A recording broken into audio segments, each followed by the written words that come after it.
अनिरुद्ध, हम जब भी भिक्षा लेने जाते हैं तो कोई ना कोई अक्षय बुद्ध के विरुद्ध सुनना पड़ता है। बुद्ध तो गजराज की गरिमा से चले, और जिन सब ने उन पे मिट्टी फेंकी है, हाथ तो उनके मैले हुए हैं। तुम्हें स्मृति है कि वैशाली के ब्राह्मण का बुद्ध ने कितनी सरलता से उत्तर दिया था।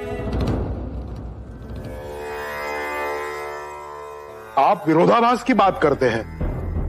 आप पुनर्जन्म को मानते हैं, परंतु आत्मा को नाकारते हैं।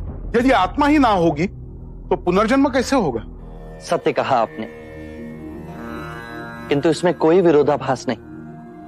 आत्मा के बिना पुनर्जन्म हो सकता है। कैसे? आपने आम का फल देखा है?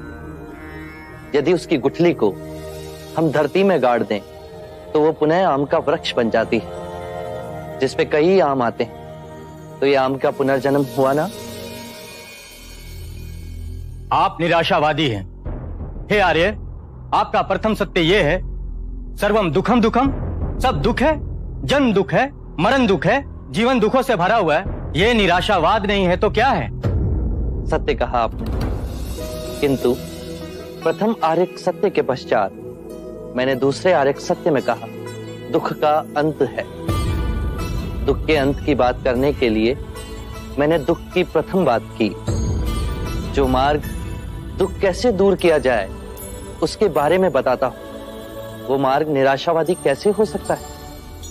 आप संसार को तोड़ने आए हैं। आप युवाओं को भिक्षु बनाते हैं। मैं संसार को तोड़ता नहीं, अपितु संसार के मिथ्य सुख को छोड़ जीवन के स्रोत तक चलने के लिए कहता हूं। इस पथ पर चलने के लिए बहुत शक्ति चाहिए।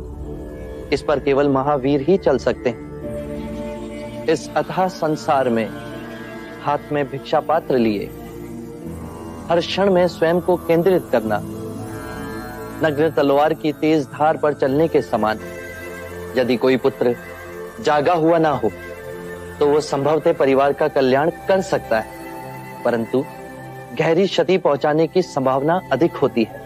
उसी प्रकार भिक्षु संपूर्ण संसार को अपना परिवार समझते हैं। एक जागा हुआ भिक्षु संपूर्ण संसार का कल्याण ही करेगा।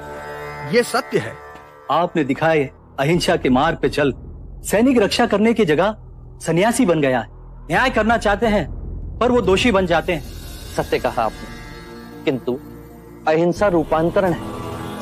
हिंसा से हिंसा को समाप्त नहीं किया जा सकता। हिंसा प्रेम से समाप्त की जा सकती है, और यही प्रकृति का अटल नियम है। हर मनुष्य को मृत्यु से भय लगता है, और यही भाव आप सबके अंतर में देखेंगे तो हिंसा का परित्याग स्वयं ही आपके अंतर से हो जाएगा।